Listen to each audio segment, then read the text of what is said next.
Bismillahirrahmanirrahim. Students, my name is Ahmed Nadeem and I am your teacher for statistics. Students, अब तक आप movements के हवाले से बहुत सी कैलकुलेशंस कर चुके हैं। मूवमेंट्स के हवाले से आपने उनकी टाइप्स को देखा और मूवमेंट्स की रेशोज़ को भी डिस्कस किया। मूवमेंट्स रेशोज़ के हवाले से आपने बीटा 1 यानी B1 स्क्वायर रूट और B2 दोनों के फार्मूलाज को भी पिछले लेक्चर में अंडरस्टैंड किया और ये देखा कि बीटा 1 या B1 स्क्वायर रूट और बीटा 2 या B2 जो है वो कहाँ कहाँ और किस तरह हम उसको इस्तेमाल कर सकते हैं। आज के लेक्चर में हम मूवमेंट्स के हवाले से कुछ कैलकुलेशंस करेंगे और क्वेश्चंस में देखेंगे कि हमने मूवमेंट्स के क्वेश्चंस को किस अंदाज में सॉल्व करना है। तो चलिए बोर्ड की तरफ चलते हैं और देखते हैं कि हम अपने मूवमेंट्स के क्वेश्चंस को किस तरह रीड करेंगे और किस तरह स्पेसिफिक फार्मूलाज को यूज करते हुए हम उनकी कैलकुलेशंस को परफॉर्म करेंगे। तो चलिए बोर्ड की तरफ चलते हैं।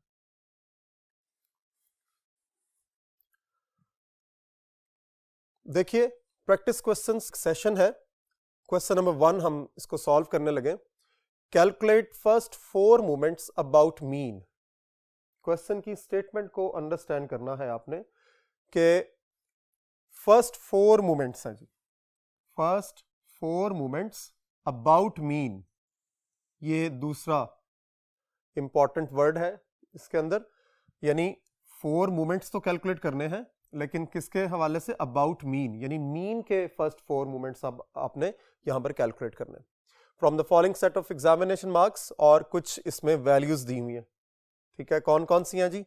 45, 32, 37, 46, 39, 36 एंड 41। यानी आपको x वैल्यूज, जो डेटा वैल्यूज थी वो यहां पर मेंशन्ड है। कौन कौन सी? यहां पे देखिए जो डेटा में है, मैंने इस तरह इसको कॉलम फॉर्म में लिख लिया। 45, 32, 37, 46, 39, 36 एंड 41, जिस तरह आपको यहां पर गिवन थी। अच्छा, यहां बड़ी इंपॉर्टेंट बात है जो समझने वाली है। आपको एक बात तो ये ख्याल रखनी है कि कितने मूवमेंट्स कैलकुलेट करने, दूसरी बात कि वो मूवमेंट्स कहां से फाइंड करने, अबाउट आर्बिट्रेरी वैल्यू या अबाउट मीन। ठीक है, ये बड़ा इंपॉर्टेंट जो है ना वो उसका एरिया है जहां पे आपको इसकी अंडरस्टैंडिंग को बिल्टअप करना है। सो अबाउट मीन आपने कैलकुलेट करने हैं। क्लियर होगी बात? अब अबाउट मीन के हवाले से हमारे पास कुछ जो अंडरस्टैंडिंग्स है कि आप जब भी अबाउट मीन मूवमेंट्स को कैलकुलेट करते हैं तो इसका मतलब है आपकी रिक्वायरमेंट जो है वो मीन के हवाले से, यानी आपने अरिथमेटिक मीन जो है वो कैलकुलेट करना है इन वैल्यूज का और वहां से उसकी डेविएशंस को कंट्रोल करना है और उनकी वैल्यूज को देखना है। सो जब आप x को लिख लें तो उसके बाद जो पहला आपका टास्क है वो है x बार की कैलकुलेशन। ठीक है, आप कैलकुलेटर अपने हाथ में रखें, कैलकुलेशंस को जैसे जैसे मैं परफॉर्म कर रहा हूं मैं थोड़ा सा स्लोली करूंगा ताकि आप भी मेरे साथ साथ इसको वेरीफाई करते रहें और देखें कि किस तरह इसके आंसर जो हैं वो आ रहे हैं, ताकि जब आप घर में इसको दोबारा सॉल्व करें कोई और क्वेश्चन तो आपको उसकी कैलकुलेशन के हवाले से आइडिया हो जाए। तो देखिए यहां पर चूंकि टेबल कंप्लीट है तो मैं साइड पर आपको एक आइडिया देना चाह रहा हूं कि एक्स बार को हम जब देखेंगे तो एक्स बार की कैलकुलेशन क्या होगी। X bar is equal to sigma x over n. ठीक है जी, अब सिग्मा एक्स ओवर एन का मतलब है कि ये जो एक्स की वैल्यूज आपको गिवन है आपने इसका सम कर लेना। ठीक है, तो अपना कैलकुलेटर निकालिए, मैं अपना कैलकुलेटर देखता हूं और इसको हम परफॉर्म करने की कोशिश करते हैं। 45 plus 32 plus 37 plus 46 plus 39 plus 36 plus 41, तो आपके पास जो आंसर आ गया है वो है 276। 276 डिवाइडेड बाय कितनी वैल्यूज हैं टोटल? 1 2 3 4 5 6 7 वैल्यूज हैं जी। आप 7 पर इसको डिवाइड कर देंगे और देखिए जी आंसर क्या आता है डिवाइडेड बाय 7, तो 39.43। 39.43। यहां पर मैं इसको इस तरह ताकि टेबल आपका क्लियर रहे, 39.43, this is the value of x bar, जहां से आपको आगे फर्दर प्रोसीडिंग्स करनी है, ठीक है। अब जब फर्स्ट 4 मोमेंट्स निकालने तो ऑब्वियसली पावर 4 तक आपने जाना है, जो मोमेंट्स की डेफिनेशन के हवाले से बात हो रही। तो फर्स्ट देखिए x आपने कैलकुलेट कर लिया, तो सेकंड कॉलम क्या होगा, x माइनस एक्स बार। उसके बाद थर्ड जो आपका कॉलम होगा x minus x bar square, क्योंकि यहां फर्स्ट है तो ये सेकंड होगी। उसके बाद x माइनस एक्स बार की पावर क्यूब और x माइनस एक्स बार की पावर 4। अच्छा, यहां पर एक चीज बड़ी अहम है कि कुछ स्टूडेंट्स जो है वो कॉलम वाइज कैलकुलेशंस कंप्लीट कर लेते हैं। यानी अगर मैंने इस कॉलम को परफॉर्म करना है तो मैं कैलकुलेटर पे क्या करूंगा, 45 फर्स्ट वैल्यू है x की, उसमें से 39.43 माइनस करूंगा, यहां लिख दूंगा 45 के सामने। उसके बाद सेकंड वैल्यू है 32, इस 32 को मैं माइनस करूंगा 39.43, तो मैं उसके सामने लिखता जाऊंगा। इस तरह मैं कॉलम वाइज कैलकुलेशंस जो है वो कंप्लीट कर लूंगा। Okay, no problem. फिर आप क्या करें, इस वैल्यू को पकड़े और उसका स्क्वायर करके यहां लिख दें, नो प्रॉब्लम। फिर सेकंड वैल्यू को पकड़े, स्क्वायर करें। इस तरह आप कॉलम वाइज कैलकुलेशंस करते जाएं। आज मैं आपको जो मेथड डिस्कस कर रहा हूं उससे ना सिर्फ आपका टाइम सेव होगा, बल्कि आपकी जो टाइटनेस है वो भी जरा कंट्रोल हो जाएगी। आप थक जाते हैं क्वेश्चन जब आप सॉल्व करते हैं, तो काफी स्टूडेंट्स को प्रॉब्लम होती है, बड़ा हेक्टिक हो गया जी। तो आज थोड़ा सा हम इसको डिफरेंट एंगल से देखेंगे कि आप किस तरह रो वाइज अपनी कैलकुलेशंस को करते हुए किस तरह आप इजी हो सकते हैं। तो देखिए, फर्स्ट वैल्यू है 45, तो मैं 45 माइनस 39.43, आंसर आ गया 5.57। तो मैं यहां पर लिख रहा हूं इसका आंसर 5.57। क्लियर हो के बाद अब मैं इसी का कैलकुलेटर पर लिखा हुआ है 5.57, इसी का मैं स्क्वायर कर लेता हूं, तो मेरे पास आंसर आ जाता है 31.03। ठीक हो गया जी। अब इसी आंसर का, यानी ये जो मैंने उसको 5.57 का स्क्वायर किया तो ये आंसर आ गया ना। अब मुझे क्या करना है कि x में से x बार को माइनस करने के बाद उसका क्यूब लेना है। तो मैं, चूंकि ये स्क्वायर था, अब क्यूब लेने के लिए क्या करना पड़ेगा कि मुझे इस वैल्यू से मैं वापस मल्टीप्लाई कर दूंगा, यानी जो आंसर मेरे पास कैलकुलेटर पर लिखा हुआ है मैं क्या करूंगा कि इस वैल्यू को इससे मल्टीप्लाई कर दूंगा। ठीक है, इसको आप इस तरह भी समझ सकते हैं, जरा गौर कीजिएगा कि 5.57 आंसर आया, 5.57 मल्टीप्लाई बाय, मैं दोबारा 5.57 कर देता हूं तो आंसर आ गया 31.03। फिर मैं दोबारा इसको मल्टीप्लाई कर देता हूं 5.57 से, ये वाला, तो ये क्यूब का आंसर हो जाएगा और वो आंसर आ जाएगा आपका 172.81। और जब मैं इस 172.81 को मल्टीप्लाई कर दूंगा वापस 5.57 से, तो वो पावर 4 का आंसर आ जाएगा, मल्टीप्लाई बाय 5.57। तो देखिए आंसर है आपका 962.54। इस तरह आप इजीली जो है वो रो वाइज सारी कैलकुलेशंस कर। अदरवाइज क्या होता है, जब रो वाइज सारी कैलकुलेशंस कंप्लीट हो जाती हैं तो आपके लिए काफी आसान होता है कि आप इजी इसको कंट्रोल कर सके अपने डेसिमल्स को। वरना आप 1 बाय 1 दोबारा वैल्यूज उठाते हैं, स्क्वायर करते हैं, फिर लिखते हैं, फिर आगे दोबारा वैल्यू उठाते हैं, फिर उसका क्यूब करते हैं, फिर लिखते हैं, तो एक काफी लेंथी प्रोसीजर हो जाता है। कैलकुलेटर को आपको रखना पड़ता है, उठाना पड़ता है। सो इसलिए यहां इस तरह आप इसको देख सकते हैं। लेकिन यहां मैं फिर एक बात कहूंगा, आप अगर कंफर्टेबल हैं कॉलम वाइज कैलकुलेशंस करने में, नो इश्यू, आप इसको परफॉर्म कर सकते हैं, आपको किसी किस्म की कोई जो है वो प्रॉब्लम नहीं है अगर, तो आप ओके, गो ऑन। अच्छा जी, अब 32 है जी, 32 माइनस 39.43, तो इसका आंसर आ गया -7.43। अब -7.3 को आपने मल्टीप्लाई करना है -7.43 से, यानी उसका स्क्वायर लेना है। तो आपके पास चूंकि माइनस का स्क्वायर जो है वो पॉजिटिव होता है, तो आपका आंसर आ जाएगा 55.21। फिर आप इसको, इस नंबर को वापस इसके साथ मल्टीप्लाई करेंगे तो आपका आंसर फिर नेगेटिव हो जाएगा, क्योंकि पॉजिटिव जब नेगेटिव के साथ मल्टीप्लाई होता है तो आंसर जो है वो क्या होता है, आपका नेगेटिव होता है। सो मल्टीप्लाई बाय 7.43, तो आपके पास आंसर आ जाएगा -410.17। अब जब आप फिर इस नंबर को उठाकर वापस -7.43 से मल्टीप्लाई करेंगे तो एंड में जो आंसर आएगा वो पॉजिटिव हो जाएगा, यानी मल्टीप्लाई बाय 7.43,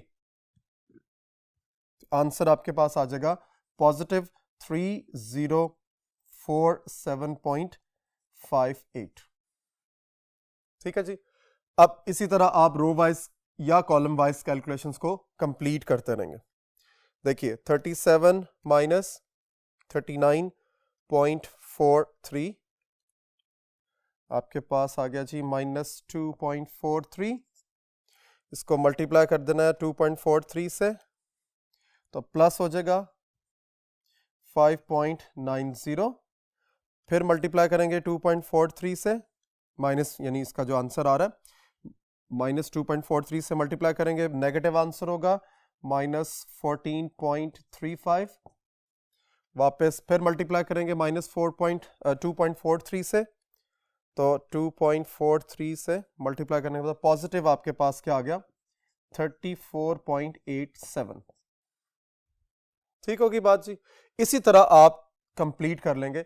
अब मैं थोड़ी सी कैलकुलेशंस जो है वो फास्ट करूंगा ताकि क्वेश्चन को कंप्लीट कर सके हम। यानी 46 से अब नेक्स्ट है जी 46 माइनस 39.43, आंसर है जी 6.57, इसका स्क्वायर करेंगे तो आंसर आ जाएगा 43.16, फिर मल्टीप्लाई करेंगे 283.59, देन 6.57 तो 1863.21। आगे चलिए 39 माइनस 39.43, तो देखिए -0.43 है जी, इसका स्क्वायर कर लेंगे 0.19, फिर इसको वापस मल्टीप्लाई करेंगे -0.43 से तो -0.080, फिर मल्टीप्लाई करेंगे -0.43 से तो 0.03, देन 36 माइनस 39.43 तो आपका आंसर आ जाएगा जी -3.43, इसको स्क्वायर करेंगे 11.76, फिर मल्टीप्लाई करेंगे -3.43 से तो 40.35, अगेन -3.43 138.41, देन आगे चलेंगे जी, कंप्लीट हो गया यहाँ से 41 माइनस 39.43 1.57 मल्टीप्लाई बाय 1.57 is 2.46, फिर multiply by 1.57 is 3.87 multiply by 1.57 6.08। इस तरह हमने कैलकुलेशंस जो है अपने कॉलम वाइज कैलकुलेशंस कंप्लीट कर ली। अब कॉलम वाइज हमें सम चाहिए, ये सेकंड, थर्ड, 4 और 5 कॉलम्स का। आप भी कॉलम वाइज देखते जाएं, अपने आंसर्स को चेक करें। मैं यहां से देखता हूं और इसको वेरीफाई करते हैं। 5.57 minus 7.43 minus 2.43 plus 6.57 minus 0.43 minus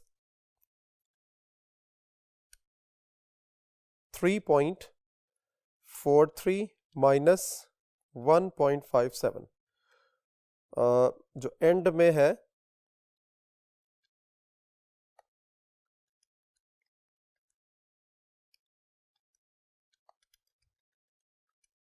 तो आपके पास जो आंसर आ रहा है जी वो है 0.01।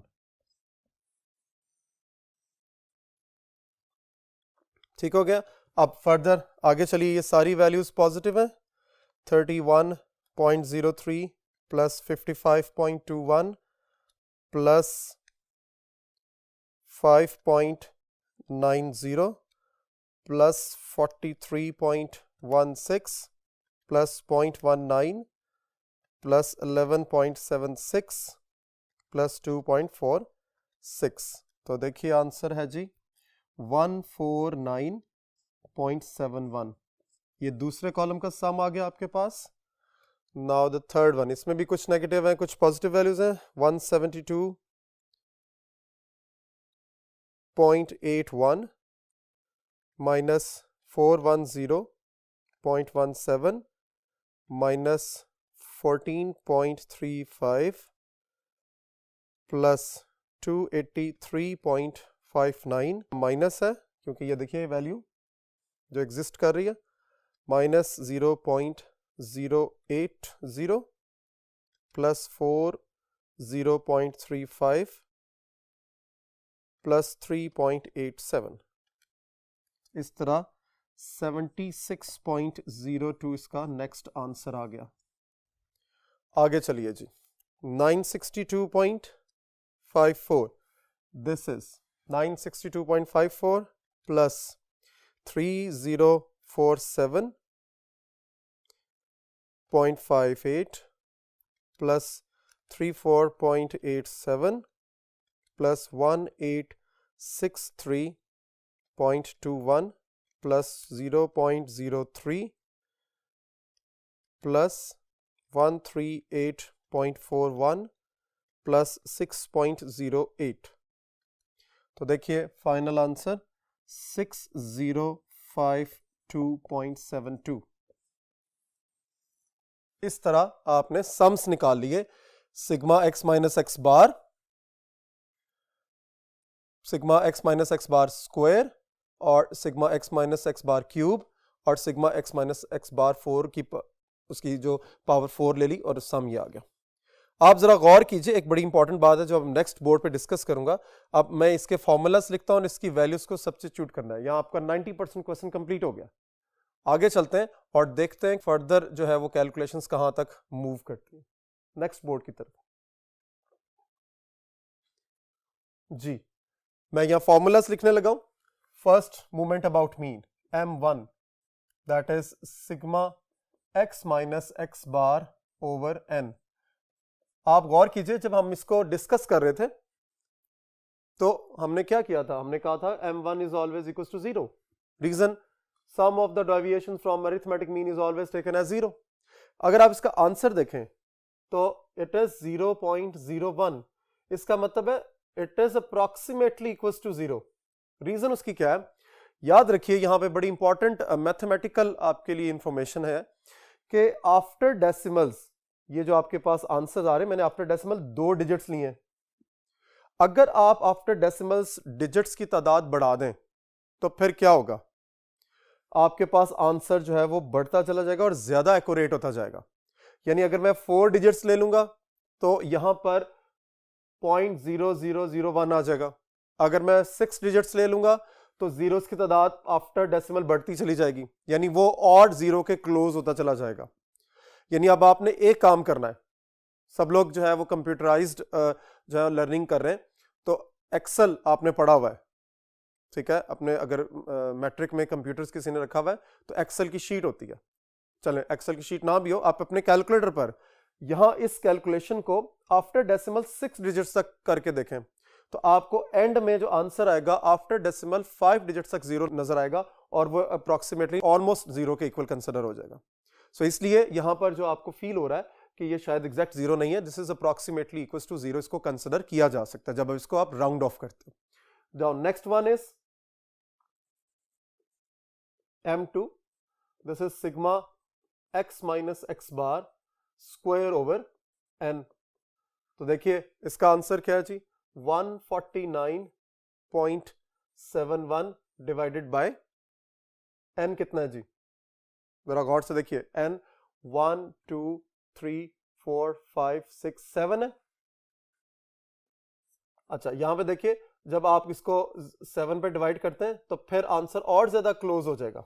जरा देखिए 0.01 डिवाइडेड बाय 7, तो आंसर आपका आ गया है 0.0014, यानी देखिए ये अप्रॉक्सीमेटली 0 के इक्वल जा रहा है। ठीक है जी। अब 149.71 डिवाइडेड बाय 7, तो आंसर है जी 21.39 और m3 is equal to sigma x minus x bar cube over n। तो यहां पे क्यूब का देखिए सम क्या आ रहा है, 76.02 divided by 7, 76.02 divided by 7, it is 10.86। Finally m4 moment about mean, fourth moment, sigma x minus x bar की power 4 over n, यानी 6052.72 डिवाइडेड बाय 7। आंसर क्या है जी आपका, 6052.72 डिवाइडेड बाय 7, 864.67। क्लियर होगी बात जी। इस क्वेश्चन में अगर आप गौर करें तो आपने स्टार्ट कहां से किया था, फर्स्ट 4 मूवमेंट्स अबाउट मीन। तो अब यहां पे एक चीज जो गाइड करने वाली है वो ये है, और आपने समझनी भी है, it is up to you, choice आपके पास है कि आप पहले ये फॉर्मूलाज इस जगह पे लिख लें, यानी सॉल्यूशन से नीचे लिखें, ठीक है, और ये जो टेबल है वो आप यहां बाद में बना लें, और यहां से इसका सम नजर आ रहा है, यहां से उठाकर वापस आप इस जगह पर फॉर्मूलाज के आगे पुट अप कर दें, जैसे मैंने यहां पे किया आपको। अदरवाइज जैसे इस क्वेश्चन में मैंने किया, पहले आपने सारे टेबल्स बना लिए, उसमें क्वेश्चंस कंप्लीट कर लिए सम्स के हवाले से, और फिर आगे आपने इनके आंसर्स निकाल दी, यानी सम्स के आंसर्स पुट अप किए, और m1 m2 m3 और m4 का आंसर आपने फाइनलाइज कर दिया। अच्छा जी, ये क्लियर होगी बात आपको कि m1 m2 m3 m4 आपने ये सारे आंसर्स जो है वो कैलकुलेट कर लिए, वही आपकी बेसिक रिक्वायरमेंट थी जो इस क्वेश्चन के हवाले से कंप्लीट होगी। स्टूडेंट्स, उम्मीद करते हैं कि आज का लेक्चर जो है वो कैलकुलेशन के पॉइंट ऑफ व्यू से आपको क्लियर हो गया होगा, समझ आ गया होगा। हमने प्रैक्टिस क्वेश्चंस के नाम से इन लेक्चर्स को स्टार्ट किया। अब आगे हमारे जितने भी लेक्चर्स आएंगे उसमें हम इस प्रैक्टिस को जारी रखेंगे और देखेंगे कि मजीद इसमें क्या कैलकुलेशंस हो सकती हैं। इस क्वेश्चन को आप वापस जब आप रिपीट करें तो इसकी कैलकुलेशंस को अच्छे तरीके से अंडरस्टैंड करें। अपना और अपनी फैमिली का बहुत ज़्यादा ख्याल रखें। इंशाल्लाह नेक्स्ट लेक्चर में मुलाकात होगी। अल्लाह हाफिज़।